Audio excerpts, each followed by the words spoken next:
Today, we'll meet a filmmaker who's traveled to some of the most inhospitable places on the planet in the name of conservation.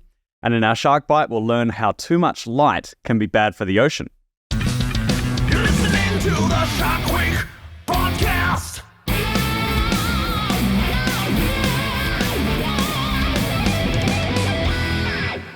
G'day and welcome to Shark Week, the podcast. I'm your host, Luke Tipple.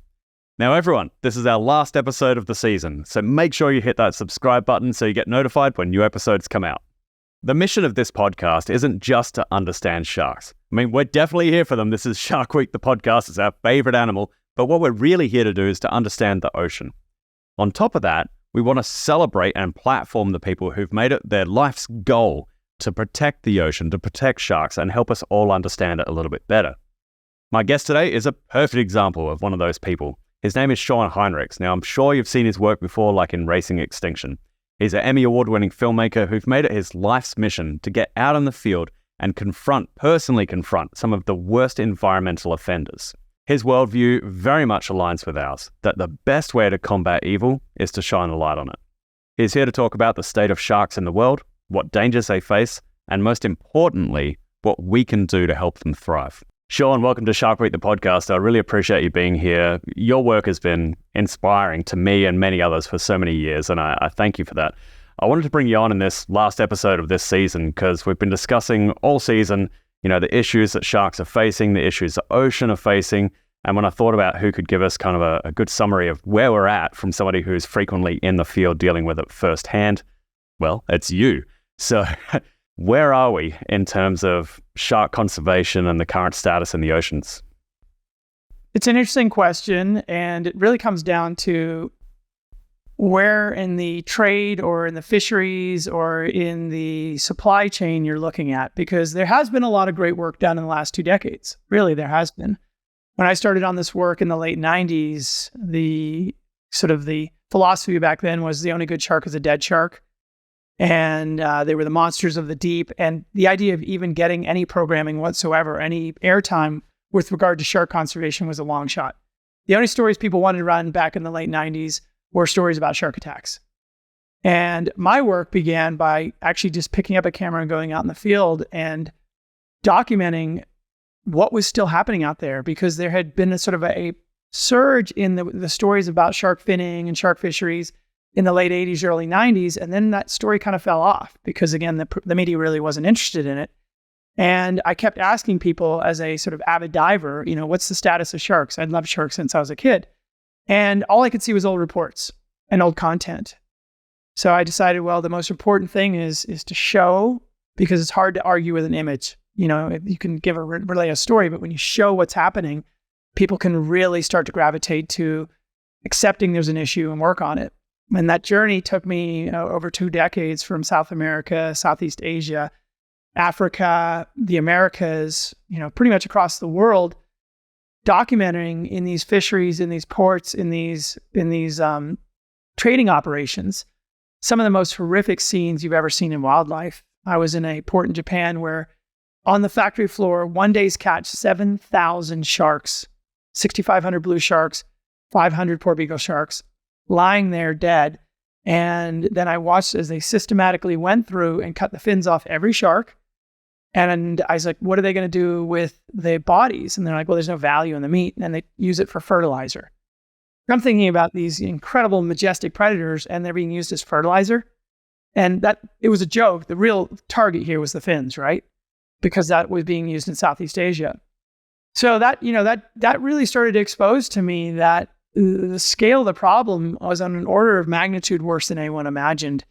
And then I went to Taiwan and I searched out these facilities, and we found a facility where there were 10,000 fins drying in just a single day right out in front of us. And that was just, again, 1 day's worth of fin drying. And, that's two pectorals and one dorsal, that's about 3,000 sharks worth sitting in just one facility. And when you consider, like in Taiwan, they have 3,000 industrial longliners plying the oceans, probably wrapping around the oceans 50 times long line. If you cumulatively put their long line out there, you realize that the sharks didn't stand a chance. So that was in the mid 2000s, and a lot has happened since then. And, the work has to have happened on multiple levels. One is hitting the demand. So working with organizations like Wild Aid, really trying to bring down the demand for shark fin.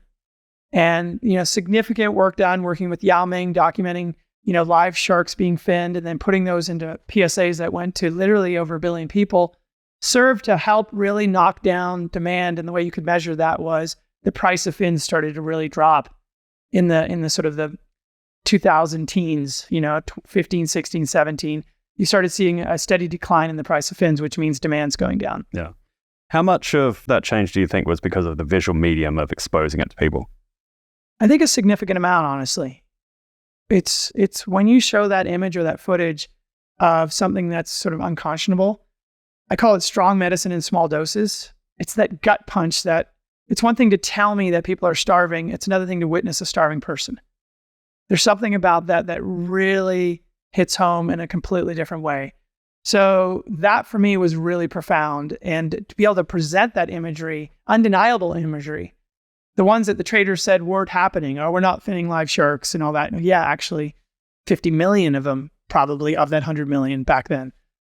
Showing it was a really big part of it. But also you needed to, I look at the problem at 3 levels. You have ignorance, apathy, and greed. Ignorance, people just don't know about it. And that's where the awareness and the imagery comes in. Apathy is I know about it, but it's not my problem. And that's where you need to work on real solutions from a management standpoint. And then greed is just the traders. They want to make money. And that's where hard laws and penalties come in. So the work has happened. And one of the big groups for sharks has been CITES, Convention on International Trade in Endangered Species. And in the early 2000s, when we started working on getting sharks protected, it was a completely dead end. The Asian communities that were still very much vested in protecting their trade really stood up against it in, particularly like Japan, and said, no, this isn't going to happen. And they were good at buying off votes. So we had to change our entire philosophy. And what we started using was storytelling and imagery to bring home the plight of sharks. And what started with just a handful of sharks being protected started to gain momentum. And then we gained more and more. And then, in one swoop last year at CITES, the biggest win ever, we got the entire Requiem class, all the oceanic sharks protected, a lot of the reef sharks protected in a single class level protection, some 40 plus species, which had never happened before. Yeah, how much is that going to be honored, do you think? Or how much actual protection does that offer? Let's start there. Well, it's like a speed limit, right? If you're in a speed limit and no one enforces it, does nothing, right? But if you're in a school zone, there's always a cop there, it does a lot. So it creates the foundation for protection, but not the protection. The foundation then needs to be built on, and that's where penalties, things like DNA testing in customs and immigration, things like that have come in. And there's been some great work done on that. Huge seizures, and that has put a significant dent in the desirability to go target these animals because you're going to lose a lot of money on that shipment if it gets caught. So it's made a dent, a significant dent, but there's one final piece that has not really been addressed, which is the greatest threat to sharks, which is you still have all the industrial fisheries out there doing the same techniques. The longliners, the gill netters, and if someone doesn't know what a longline is, it's this line that extends sometimes 40, 50 miles and has thousands of hooks, baited hooks, and it catches whatever in its path. And you have tens of thousands of vessels on the oceans that are doing this form of fishing. And sharks don't know that you're not meant to be caught anymore, right? They just bite the bait. So whether or not you're able to sell it, they still want to keep the hook. So what happens when they bring the shark up? They chop it in the head and throw it back in the water. So the loss of sharks due to these really unsustainable forms of fisheries is still horrific. And so we're still losing the fight right now. We're doing great work, but we're still not getting ahead of it. What are the more real-time updated numbers that we should be citing? I mean, you've got your finger pretty well on the pulse of sort of worldwide statistics, and there's numbers being bandied around as, 100 million sharks a year or 70 million sharks a year or 50 million, whatever it is. How can we put a number to that, and how can we say whether it's unsustainable or sustainable? Well, the last study that was done was about, I think, 7 years ago, which built on the prior study, which was about 7 years before then. And the prior study said 70 to 100. And then the latest study that was done, again, back then was 100 to 270 million. So when you look at the fins in the trade and you look at the volume going through these markets and you start adding them up, the numbers were looking way bigger than they previously estimated. And the question is, how can the ocean sustain that? Well, it's a huge ocean, and these vessels use advanced technology using satellites and all that to track the food that the sharks target. And they're collecting all the data from other fishermen where they're finding the sharks. And so really what we're doing is scooping up the last ones. The estimates 10 years ago is that we depleted 90% of the great predators from the oceans 10 years ago. So where are we now? We're probably at a few percentage points. I think that numbers like that are just so extraordinarily large that there's a level of apathy, as you say, with the consumers and people who listen to it. It's kind of like it's so big that they're like, well, whatever. Like, I don't know what to do about it. But there's also a bit of incredulousness, especially with fishermen, especially with like local people who are looking at a local population saying, we're not doing anything to, all these guys are doing the worst of the worst. I'm not doing anything bad, which may be true in some cases. But as somebody who's actually been there and seen the volume that can come out, paint us a picture of what that's like, what it puts you through. Like, how can we believe these numbers? Yeah, well, you pull into a port in one of these remote countries that have significant shark fisheries, and you see dozens upon dozens in Taiwan, hundreds of these fisheries vessels, commercial industrial fisheries vessels crammed into these ports. And then you sit there and you just watch vessel after vessel pull up and unload massive quantities of bags of fins or tons of sharks. And you realize you're there just for a morning, right? And you're watching tens of thousands of animals exchange hands, tens of thousands of sharks, right? In a single port. Now, if you add up all the ports around the world that are pretty much every country with a coastline has been targeting sharks for the last few decades. That's a lot of countries targeting sharks. And so when you see the thousands and thousands and thousands of these corpses of these fins steaming on the cold factory floor in the morning in just one location, you start to realize like, well, yeah, just do the math, right? If there's, let's say there's 10,000 here, right? Well, all you need is 100 ports and there's 1 million sharks in that one day. Well, 100 days of fishing, there's your 100 million. It adds up really quickly when you're working with those kinds of numbers. Sure. Have you been in peril in putting this imagery out there? Like, yeah. I mean, you're dealing with large organizations and there's so much money involved, and you're out there poking the bear saying you can't do this anymore. Yeah, well, I mean, you're talking about the illegal wildlife and the illicit wildlife trade. Yeah. These are the guys that are moving rhino horn and ivory. I mean, I've been the traders. They're moving all of it. And a lot of those folks are either illegal or right on the edge of illegal. So you're talking about mafia and triads. And they know how to protect their business. And their first default is to remove somebody who's exposing what they're doing. And so, yeah, I've been shot at. I've been chased by machetes. I've had machetes at my throat. I've had my life threatened. I've had hit orders on me by militaries in remote countries. I've had to hide out in mangroves overnight. I've had to flee countries. In the time that I've done this work, yeah, it's gotten hairy at times. I kind of, at a certain point, I realized that I wasn't going to make it if I was going at the level of intensity. I was doing like a project every month at one point. And unlike U.S. Special Forces, I didn't have a satellite 911. If it went sideways, it was me, right? That was all we had. Or my buddy, Paul, who I did a lot of this stuff with. Like, there was nobody else. There was no rescue. There was no helicopter coming in. So yeah, it gets scary. And these people will go to great lengths, including using governments, certain governments are very complicit in this, to enforce their will to protect their business. Yeah. How do you go about hearing about a hit that's out on you? Is it a piece of information you're like, okay, cool, I'm packing up and getting out of here and then it's done? Or is this something that persists? You get lucky and you have a good network of fixers. Because, yeah, the times I did find out, it was not that it was announced. It was someone said, by the way, this I just overheard in this facility and you need to get low and get out fast. Right. Now, is there a retribution or some course of like action you can take to get rid of that? Or is it just time makes that go away and they're focusing on the next guy with the camera who's trying to expose them? The nice thing about corrupt networks is there's always someone climbing the anthill to tear the person down and replace them. So you wait for that person to be removed. So where are we these days with those organizations? It does seem, as you say, we're starting to make a dent, that there is some change, but I know that this is kind of a how deep is a hole question, but in your analysis of what's going on, is it too little too late? Is there hope? What direction is the ocean going in? The ocean in general is going very much the wrong direction. I mean, when you hear reports that the Atlantic countercurrent is coming to a stop because of the fresh water that's coming off the glaciers that are causing the entire upwelling to stop, which is the big pump that drives that entire Gulf Stream, and that may happen in the next decade. Mini ice age in Northern Europe and heat waves in the southern regions is something really to be worried about. That's happening when you see entire fisheries that had never gone into collapse in the US, the king crab and the snow crab that are meant to be the most sustainable fisheries, and then boom, they collapse overnight.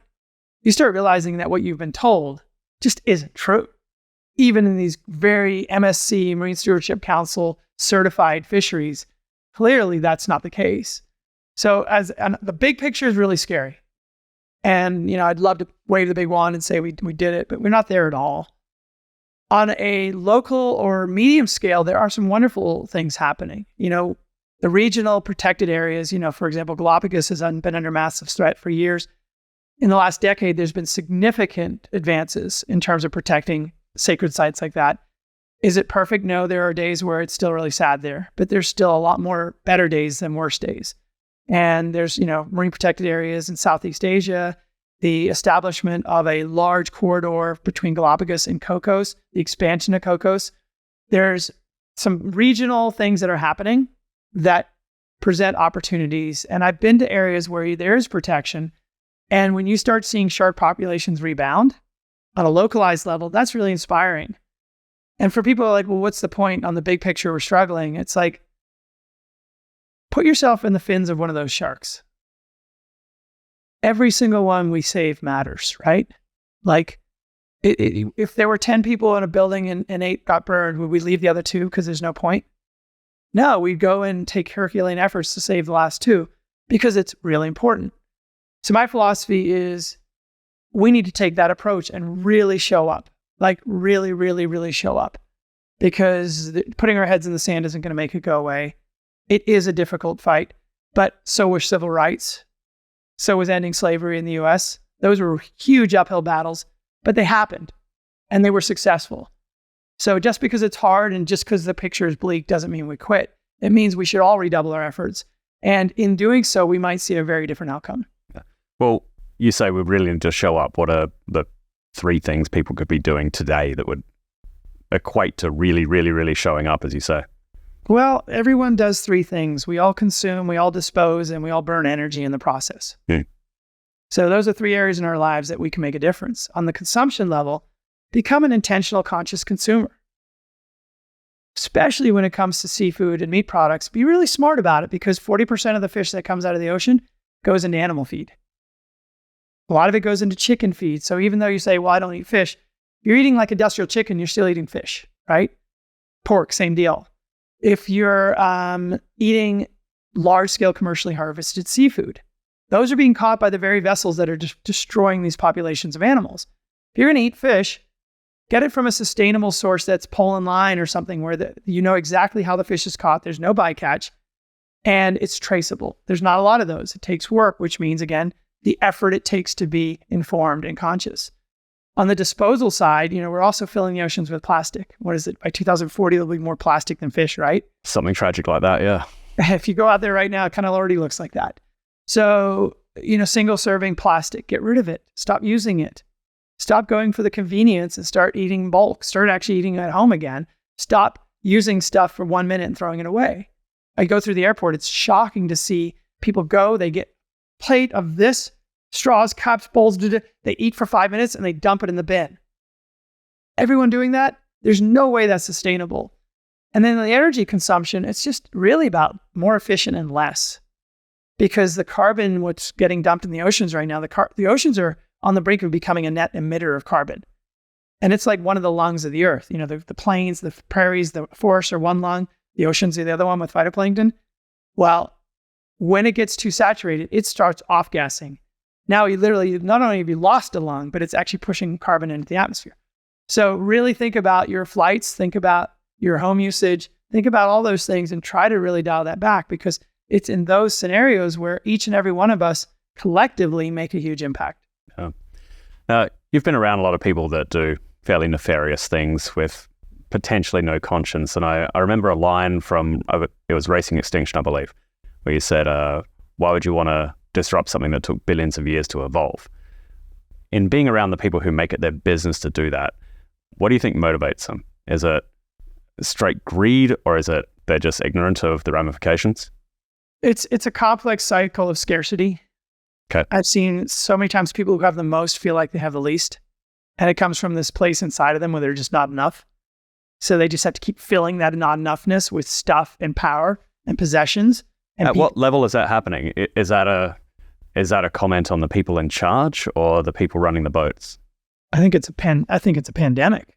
I Yeah. think we have an entire marketing engine in this world teaching us all that we're not enough unless we have the latest phone and the latest computer and the latest watch and the latest this. A bunch of people who feel not empty and turning us into ravenous consumers. And at the top of that pile are the kings of that, right? Billions is just not enough for them. They need more billions in order to feel enough. And the problem is that the more you stuff into that hole, the more the hole widens and the more that happens. So it really is massive cycle of scarcity, perceived scarcity. And what they do is they turn people and animals into objects. Because as soon as you objectify something, once you objectify something, you can do anything you want to it because it's no longer a sentient being. And the way they describe the sharks, they call it product, right? And we call it cattle. We call everything, we give it another name so that we can objectify it. And I think that is the driver of all of this. If everybody really felt like they were enough inside and that their relationships nurtured them and that they were whole, they wouldn't need to go fill their lives with everything else. They just wouldn't need to do it. And the kings of that are the people running these complexes that often seek the power because that gives them more access. So you think it's overt consumerism versus the need to feed growing human population on the planet? Human population is certainly an issue, but I think WWF did a study about a decade ago, and I think we're operating at about a 10% efficiency rate on our planet. We throw away 60% of our food that we in the US. Like, so much of the food that is caught in the ocean, the fish, get thrown away as bycatch, rot on shelves, lost in transport, or never even get consumed. It just sits there in a freezer and gets disposed of. So we're nowhere near as efficient as we could be because we'd rather take convenience. If we were operating at 100% efficiency or 90 or 80 or 70, and we solved this problem, then that would be the final finger for me, which is too many people. But if we reduced our consumption if we got down to 100% efficiency, we'd be consuming 1/10 of the resources we are consuming today. And I think at 1/10, we're well below the carrying capacity of this planet. I was just about to say, yeah, I mean, I have heard that carrying capacity has already been surpassed, that there are too many people, but I guess that must be based on the current level of consumerism or, what they might be able to see we could dial it down to. That's obviously playing into your logic. We need almost 2 planets to sustain us right now, but we only have 1. Coming back to the ocean side of things on a local level, because I think, again, people look at these sort of global numbers, the large numbers of sharks getting caught and say, it's all the longliners. We've, on this show, spoken to several people who point out the local success of recovering species. On the Atlantic seaboard here in the US, there has been some rebound. What do you think about the attitude towards sustainable shark fishing by, small boats, 1 shark per boat, that type of thing? What type of impact does that have, realistically? The amount, let's say 70% of seafood in the US is mislabeled, and we're the best, right? And shark goes into all kinds of products, right? So, we have a massive traceability issue. There's less than 1% observer coverage on these fleets. So we're already catching way more and guarding way more than we have any clue about because we don't have the coverage on that. And this idea about rebounding shark populations, what's your time frame? Like, realistically, you have little spikes that may come back up, but the net has been a solid decline across the board. I think we started to tackle this a little while ago. We're looking at the NOAA numbers, and at least the data that they're publishing is saying, hey, over the last decade, basically, there's been a marked recovery in certain species to where they're actually able to see a sustainable rate of catch. And my problem with that is I don't think you've been measuring for long enough, or Not that even you're close. getting reported even close enough to what's actually happening. But that is used by, local interests to say, hey, they're doing okay here. We're going to go fish them out of this certain area. They're catching all my fish. So here's the deal with that too. There's a data collection bias. You have the number of boats on the water today reporting versus way before is way more, right? So just by definition, your probabilities of interactions go way up, right? So they're not dragging like a sonar through the water and counting all the sharks, right? They're reporting interactions. They're reporting people reporting data. And there's no way that you can use that as a viable measure, because it's like saying I have 10 times the number of spotters and I've seen more goats. There's more goats. No, you just have a lot more people in the water seeing it. You're getting a lot more interactions. It has nothing to do with the actual state. Also, sharks are migratory and they move around. So if you have a lot of fishing activity in an area, the sharks are going to come into that area. It says nothing about the baseline population. So let's say you have a restaurant in a town, the best restaurant. As that population in that town, let's say it's leaving, the best restaurant is always going to be full until there's no one left, and then it's going to go, right? But if you look around, all the other restaurants are emptying because people are no longer in line for the best restaurant, right? So it's like we have a thing where if you're measuring in these areas, especially like off South Florida and stuff, right? If I'm a shark, there's so much stimulation down there from the fishing boats. Sport fishers are everywhere. I'm going to be coming into that area from around. I'm going to be spending time in that area. But it says nothing about the gross population. What we do know is there hasn't been a single example of a sustained shark fishery on the long term that has not shown some kind of precipitous decline. There's been short-term studies that claim it, and then they come back and we're all sharks. Yeah. What about the smaller species like gummy sharks that are, relatively, they exhibit higher fecundity, they tend to breed a lot quicker than these larger species. They're important, very important on a very smaller macro level, but I've consistently heard that there is sustainability within those industries for the smaller sharks. It depends on the smaller. Like you look, spiny dogfish, which is one of the largest population, right? Well, they have a 24-month gestation cycle and they give birth to 2 pups. And they live for 60 years. Yet they've claimed MSC has certified several fisheries for them. And what they're not accounting for is recruitment from outside the area. In the ideal areas was where you're going to fish. As that population declines, more come in from around and around until there's nothing left to migrate into the city and suddenly it's a wasteland.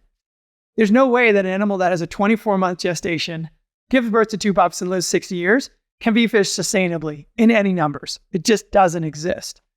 Number one. Number two, what we're doing to the ocean seafloor habitats through the various trawling and stuff is we're destroying the substrate, which means these smaller sharks, which are typically bottom-dwelling sharks, already their homes are being destroyed. So it's like saying, well, we're fishing humans at a really low rate, yet we burned out all their homes. How long can we live without our homes? So the number of threats and assaults that are happening on these populations from all kinds of directions is simply not sustainable. And the final thing is they use the word harvest. You harvest corn. You harvest wheat. You harvest vegetables. You harvest things that you plant and that you grow yourself. These are wild animals that have really sensitive biological traits that make them very hard to sustain any type of impact. Yet we use the word harvest by NOAA because it makes it sound acceptable. You're objectifying these animals because you harvest things that aren't sentient beings. So I refuse to indulge in language like that. No, you're hunting and slaughtering wild animals. And where else do you have on the land sustainable, large-scale harvesting of wild animals? You have a deer hunting season, but you don't have vessels upon vessels of these fleets driving through the forest every single day shooting deer. There'd be none left. But we're doing that in the oceans, and we call it harvesting. So we need to go back to realizing that wild animals are wildlife, and they need to be managed using the cautionary principle, which is until you can prove you're doing no harm, you shouldn't be fishing them. So can NOAA's data be trusted? I don't trust it. No. Based on what? Speaking with observers that have been on these vessels for years, speaking to fishermen who say, yeah, but this business is going out for us. even though it's a research sustainable shark fishery, looking at the amount of discard and bycatch and damage that is happening to these animals in the water that never go into the numbers. What do you think the motivation for NOAA perpetuating a potentially non-sustainable harvest or hunting period would be? I think there's a huge misrepresentation issue, which is they're meant to represent the good of the people. They're a government agency, but they seem to represent the good of a certain industry, which is fisheries. So how can you, if you're constantly siding with industry, you aren't representing the good of the ecosystem, which supports several hundred million Americans, right? You're supporting a select few. So I think there is a huge bias, and I think there is an alignment issue, which is you need to look at it from an ecosystem standpoint and not from how do we sustain a fishery. And you don't think that their focus is on the correct side of that equation, is what you're saying? Well, the people who get the grants to do the research are funded by the same money coming out of the fisheries. So it's kind of like there's just a huge economic incentive to keep the door open. And there's no incentive to close the door. So how can that be fair? How can that be just? It does seem like at the very minimum a conflict of interest, but like we've said here many times that the numbers just don't seem right, and it seems inequitable with the position of the rest of the planet. Like we can point 100 miles offshore and say everything's terrible out there. It's outside of our waters, it's all burning down, but over here it's cool. Go for it. How long did NOAA support the California drift gill nets? I wouldn't know.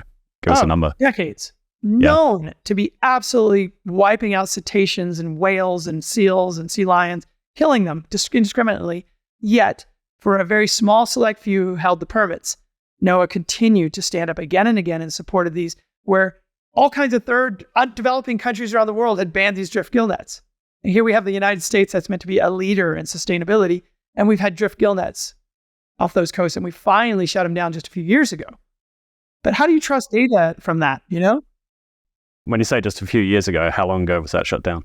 I think it was 2020, 21. I'd have to look at the number. Oh, really? Like very recently. Wow. Yeah, like really recently, right? Like, how do you trust, if that's your philosophy with it, such a known destructive, unconscionable thing that a lot of countries that have far less resources have banned, and bottom trawling, And then you have the crab pots that are killing the right whales that only a couple hundred left, right? Yet they refuse to remove them for a very select few. The good of the animals and the ecosystem are not at stake here. There is a huge bias towards industry. I'm sure you've got some detractors out there. Like if somebody came up to you and said, where's your motivation? Your motivation is to go out and make, disaster porn movies that tell us all about, this tragic stuff that's happening, and you're just trying to get another film funded. I'm sure you're confronted by people like that all the time. I'm certainly not one of them. But what is your motivation? I just have a fundamental belief that we're part of this system, and if we're killing Mother Earth, we're killing ourselves. And I find that unconscionable. And I also believe that one of the things that we should not be doing is contributing to global suffering. And if you take the amount of animals and people that are in suffering today, I think that if you had a suffering index for the planet, it's probably the highest it's ever been. Not the Roman Wars, not the Crusades, those were spikes. But if you globally look at the amount of suffering that's happening across all species, it's at a level where I think we're all feeling this frenetic energy. We're all feeling the tension and the anxiety because the very biosphere that we are a part of is resonating with that suffering. So I think each and every one of us can contribute to reducing that suffering. We can show up, we can be compassionate people, we can do our work, and we can contribute something good, something that makes a difference. And for me, I would much prefer to have harmony and peace and spend time in nature and just going taking pretty pictures of animals, which I love to do. But at the same time, it's not the truth. It's not really what's happening. So I feel like it's our responsibility to bring that truth forward and provide solutions, ways that people can contribute to changing that. And in the end, there's a billion trillion stars in the universe. There's a lot of planets out there. I'm sure there's all kinds of crazy life forms out there, all having their own issues, right? So if this little planet snuffs in a moment, in the grand scheme of the universe, we won't even blink. We're not even a star, right? You won't even see it. So it's not that big to the universe. But the energy we put out every single day, you send that light from a star, it travels millions of years and hits the earth, right? That's the energy that is constant, whether the star is there or not. So it's not as much what we accomplish here. It's how we show up and the way we show up that really is forever. It resonates through our children, through our society. And if you have kids, you do. Like, they start to resonate with that. And I think, and that goes out from our planet. So I think being good people, being people of high integrity, loving, compassionate people, and showing up for purpose puts that energy into our planet, puts it into our society, puts it into the universe. And that matters. It always matters. Yeah.